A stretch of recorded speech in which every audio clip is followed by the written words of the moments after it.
Pris sur le vif. Masley Info. Nous avons effectivement lu un peu cette intervention, cette interview surréaliste, et le sentiment que nous avons, c'est que vraiment nous avons le sentiment qu'Ali Bongo et nous vivons dans deux mondes différents.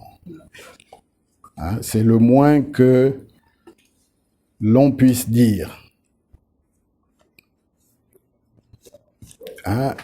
Voilà une personnalité qui s'est imposée à la tête de l'État et qui veut mettre en perspective l'avenir du Gabon pour les 10 prochaines années sans jamais faire le bilan de son action 12 ans durant à la tête du pays.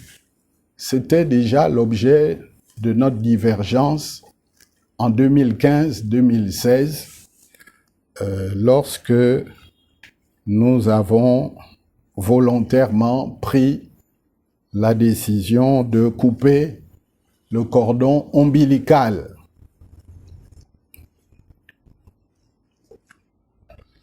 Bon, il est incapable de dire avec précision l'état réel du Gabon.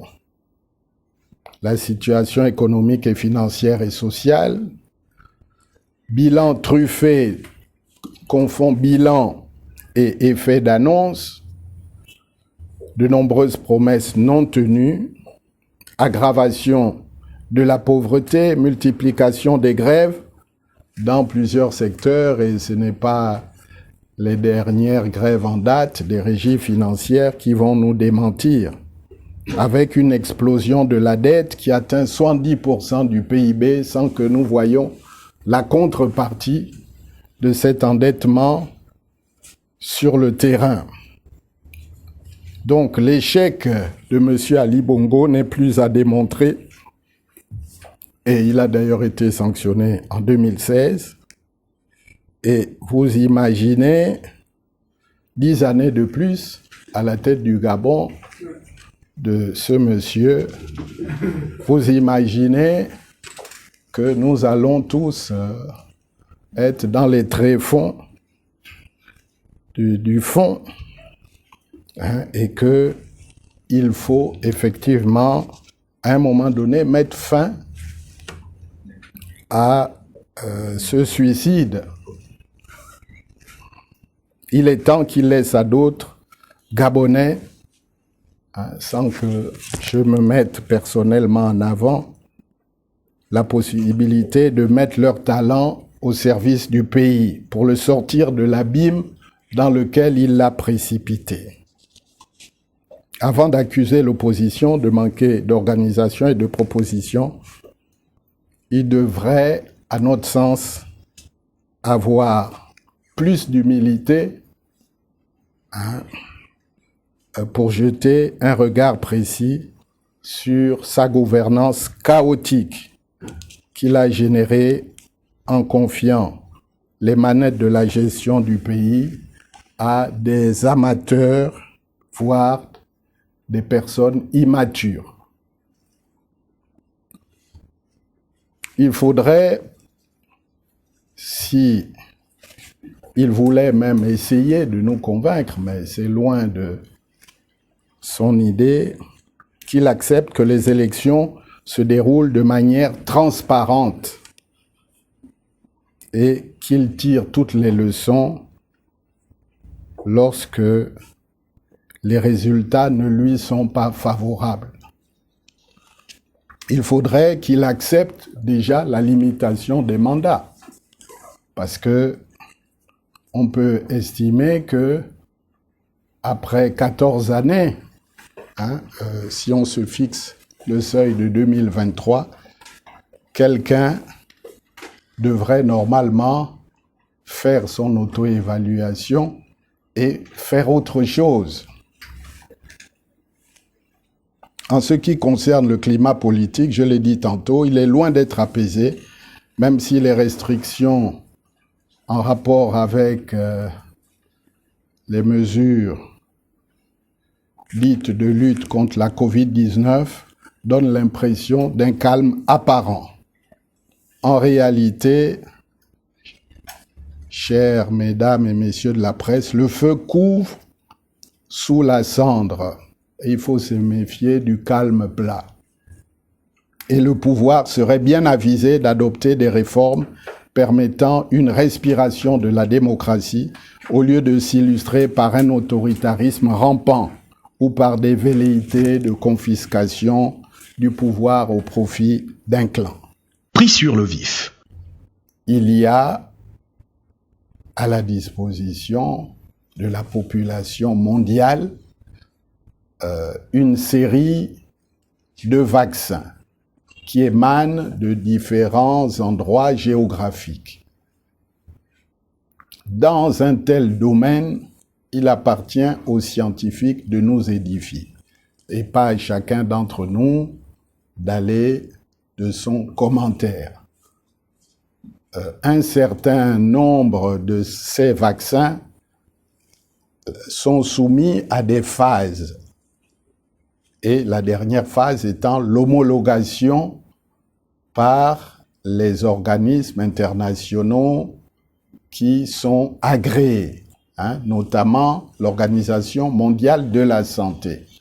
Donc, ce qui est important pour nous, c'est de savoir pourquoi, pour le moment, on se limite à ce seul vaccin.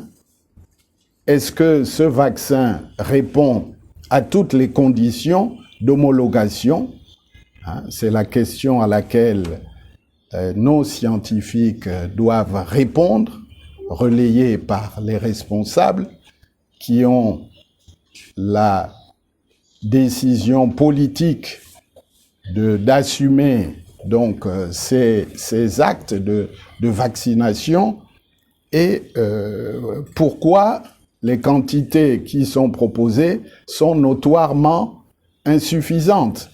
C'est cela que nous avons posé comme préalable pour que, effectivement, ces campagnes, parce que la seule manière de mettre un terme à cette épidémie, il n'y en a pas d'autre pour le moment, en l'absence d'un traitement qui soit efficace à 100%, c'est que les vaccins, effectivement, soient efficaces et puissent garantir le minimum d'effets pernicieux. C'est cela qui doit être recherché. Donc tout le reste, je crois, nous ne devons pas rentrer dans la polémique et essayer de politiser. Il s'agit de rassurer les populations. Et ceux qui sont les plus à même de le faire, c'est le personnel médical qui est qualifié pour cela et qui doivent nous éclairer sur la fiabilité de ces vaccins. Voilà. Et la Chine est une grande nation dans le domaine médical qui a fait ses preuves, qui participe du progrès scientifique et nous demandons simplement qu'il y ait des clarifications et que nos gens ne soient pas pris effectivement comme des cobayes. Je suis Léon Wilfried Obangam, je suis journaliste pour l'agence Reuters. Je voudrais savoir, est-ce que vous allez vous faire vacciner? C'est une très bonne question. Écoutez, à ce stade, il y a effectivement des populations qui sont perçues comme prioritaires. Bon, mais comme je vous l'ai dit, le flou entoure ce programme de vaccination. Et ce qui est important pour le moment, c'est que les populations les plus vulnérables soient prises en compte.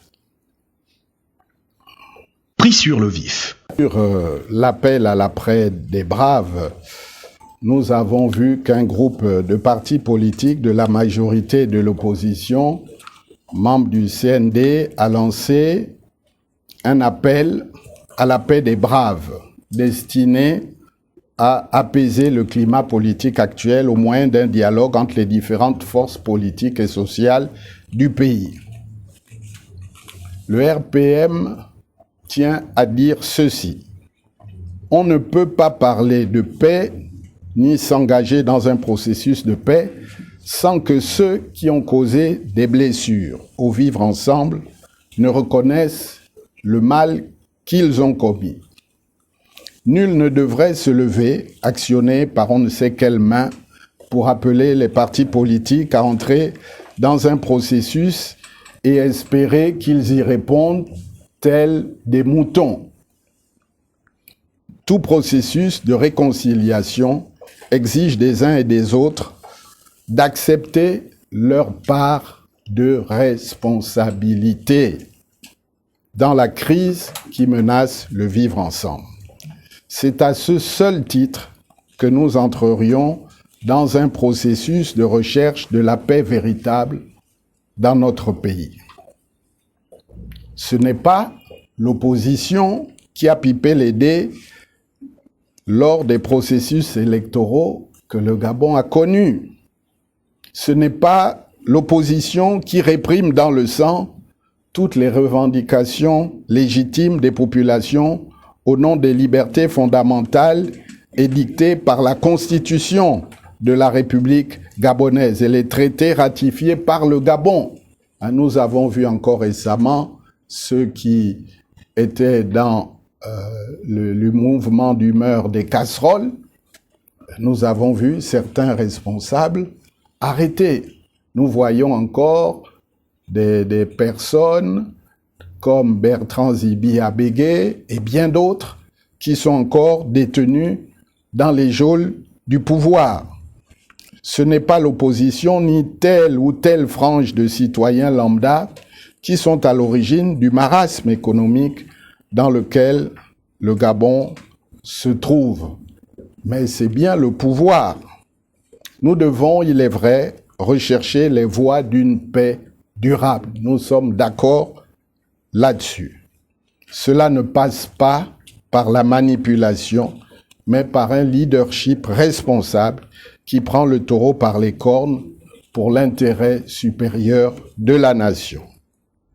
Personne d'entre nous ne peut s'opposer à un dialogue entre acteurs politiques, à condition qu'ils prennent en compte les aspirations profondes du peuple gabonais.